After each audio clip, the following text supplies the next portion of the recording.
Hello' গাইছ, আজি নিৰামিষ তৰকাৰী এখন বনাম পনীৰেৰে। পনীৰ কাটি লৈছোঁ আৰু বিলাহী দুটা লৈ লৈছোঁ। প্ৰথমতে আলুখিনি অকণমান ভাজি লৈছোঁ, তাৰপিছত পনীৰখিনিও ভাজি লৈছোঁ।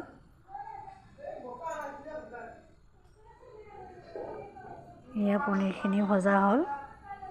এতিয়া তেল গৰম হৈছে, তাত ফোৰণ দিলোঁ জিৰা আৰু শুকান জলকীয়াও দি দিলোঁ 3টা ছিঙি পিনে।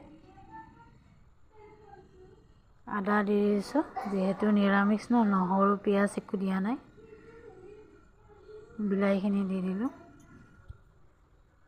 বিলাহীখিনি দি পিনে নিমখ হালধি দি দিছোঁ, তাতে বিলাহীখিনি সিজি গৈছে। এতিয়া জিৰা ধনিয়াৰ গুড়ি অকণমান দি দিছোঁ, দি পিনে অকণমান পানী দি ভাজিছোঁ 1 মিনিটমান। তাৰপিছত ভজা আলুখিনি দি দিছোঁ। এয়া মছলাখিনিও ভজা হৈছে, আলুখিনিও সিজিছে। এতিয়া গৰম পানী দি দিছোঁ। বেছি পনীয়া জোল নবনাওঁ, গ্ৰেভি টাইপ বনাম আৰু। উতল আহিছে, এতিয়া পনীৰখিনিও দি দিলোঁ। এয়া মোৰ ৰেডি হৈ গ'ল আলু বিলাহীৰে পনীৰৰ তৰকাৰী। ভিডিঅ'টো চাই কেনেকুৱা পালে কমেণ্ট কৰি জনাব দেই।